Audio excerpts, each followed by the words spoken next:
یہ تو کھلا جادو ہے. ہم یقولون افترا، کیا وہ یہ کہتے ہیں کہ اس شخص نے یہ اپنی طرف سے گھڑ لیا ہے؟ قل، آپ فرما دیں یا رسول اللہ صلی اللہ علیہ وسلم، ان افتریتہ، اگر میں نے اس کو خود بنایا ہے، فلا تملکون لی من اللہ شیئا، تو تم مجھے اللہ سے کچھ بچا نہیں سکتے. هو اعلم بما تفیضون فیہ، اللہ خوب جانتا ہے جن باتوں میں تم مشغول ہوتے ہو. کفا بہ شہیدا بینی و بینکم، وہی گواہ کافی ہے میرے اور تمہارے درمیان. وہو الغفور الرحیم، اور وہ بخشنے والا رحم فرمانے والا ہے. سبحان. یہ دو آیتیں آپ کے سامنے پڑھی گئی ہیں سورہ احقاف کی آیت نمبر 7 اور 8. ان آیتوں میں قرآن پاک کی صداقت پر بات کی گئی ہے کہ قرآن اللہ کا سچا کلام ہے، اور کفار اس کو کہتے ہیں کہ یہ جادو ہے. یعنی حضور صلی اللہ علیہ وسلم جب اس کو پڑھتے تھے تو اس کا ایسا اثر ہوتا تھا کہ لوگ دیوانہ وار اس کے پیچھے چلے آتے تھے، اور ایسے ایسے لوگ آئے کہ جنہوں نے اپنے کانوں میں روئیاں ٹھونس لی تھی کہ ہمارے کانوں میں قرآن کی آواز نہ پہنچے، لیکن جب آواز پہنچی تو ان کی کایا پلٹ گئی. سبحان. ایک شخص کسی علاقے سے آیا، اسے بتایا گیا کہ اس شخص کی بات نہ سننا، جو اس کی بات سنتا ہے اس پہ ایسا اثر ہو جاتا ہے کہ وہ اپنے باپ دادا کا دین چھوڑ دیتا ہے. اس نے کہا کہ میں اپنے کانوں میں روئی ڈال لیتا ہوں. وہ طواف کرنے لگا، کیونکہ کفار بھی طواف کرتے تھے مگر عجیب و غریب قسم کا طواف کرتے تھے.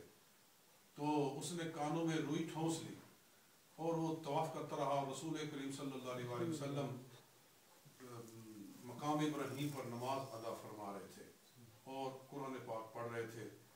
تو جب اس نے طواف ختم کیا اس نے کہا میں شاعر ہوں، میں عربی سمجھتا ہوں، کوئی میں بچہ نہیں ہوں کہ مجھے ایسے ہی کوئی پکڑ کے ایسے ہی گمراہ کر دے گا اور اغوا کر لے گا، مجھے بات تو تھوڑی سن لینی چاہیے.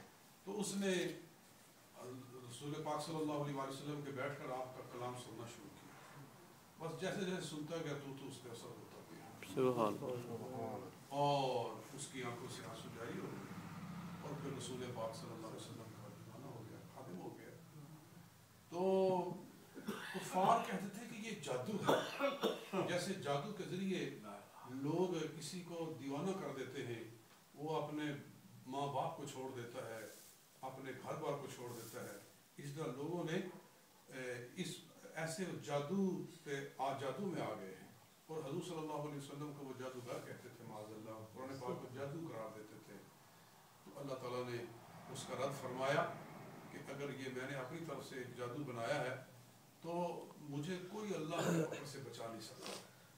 پھر اللہ تعالیٰ ایسے لوگوں کو پکڑ لیتا ہے جو جھوٹ بنا کر اس کی طرف منسوخ کرتے ہیں. اللہ تعالیٰ ان کو پکڑ لیتا ہے. جھوٹے دعوے داران نبوت کئی آئے، مرزا قادیانی جیسے، مسلمہ کذاب جیسے، اسود عنسی جیسے، اور مختار سقفی جیسے، اور دیگر جھوٹے دعوے داران نبوت، مدعیان نبوت آئے ہیں. اللہ نے کیسے کیسے پکڑا ان کو. مرزا قادیانی کو کیسے پکڑا اللہ تعالیٰ نے، یہ لمبی باتیں ہیں. اور میں عرض کر رہا ہوں کہ اللہ تعالیٰ ارشاد فرماتا ہے کہ اگر آپ فرما دیں یا رسول اللہ صلی اللہ علیہ وسلم، اگر میں نے اس کو خود گھڑ لیا ہے تو پھر مجھے اللہ تعالیٰ کی پکڑ سے کوئی نہیں بچا سکتا. اور اللہ جانتا ہے جو تم جن باتوں میں مشغول ہوتے ہو، بس میرے لیے میرا رب ہی گواہ کافی ہے. یعنی تم نہ گواہی دو میری رسالت کی، میرے قرآن کی گواہی نہ دو، تمہاری گواہی کی کوئی حاجت نہیں ہے جب بھیجنے والا رب گواہیاں دے رہا ہے اور فرما رہا ہے محمد الرسول اللہ، محمد اللہ کا رسول ہے. اور بار بار فرما رہا ہے تنزیل الکتاب لا ریب فیہ من رب العالمین، یہ اللہ کی طرف سے نازل کی گئی کتاب ہے جس میں کوئی شک نہیں. ذالک الکتاب لا ریب فیہ ھدی للمتقین. جب خدا گواہیاں دے رہا ہے، اللہ گواہیاں دے رہا ہے، تو پھر وہی گواہی کافی ہے میرے لیے، مجھے کسی اور کی گواہی کی ضرورت ہی نہیں ہے. نہ تو گواہی اللہ تعالیٰ کی گواہی کوئی نہ دے تو اللہ اس کے رسول کی گواہی کافی ہے، اور رسول کی گواہی کوئی نہ دے تو اللہ کی گواہی رسول کے لیے کافی ہے. اس لیے اللہ فرماتے ہیں نا جناب محمد برائے الہی، جناب کتاب الہی برائے محمد. سبحان اللہ. تو فرمایا وَهُوَ الْغَفُورُ الرَّحِيمُ، وہ بخشنے والا اور رحم فرمانے والا ہے. تو یہ اللہ تعالیٰ کا بڑا احسان ہے کہ اس نے ہمیں قرآن جیسی کتاب عطا فرمائی ہے، اور ہمیں اللہ تعالیٰ نے مومنوں کے گھر میں پیدا فرمایا اور ہمیں قرآن جیسی نعمت سے مالا مال فرمایا. ہمیں چاہیے کہ اس کی تلاوت کیا کریں، کوشش کر کے وقت نکالا کریں اور قرآن پاک کو سمجھ کر پڑھا کریں. اس کی برکات سے انشاءاللہ ہماری دنیا بھی بہتر ہوگی، آخرت بھی بہتر ہوگی. ہمارے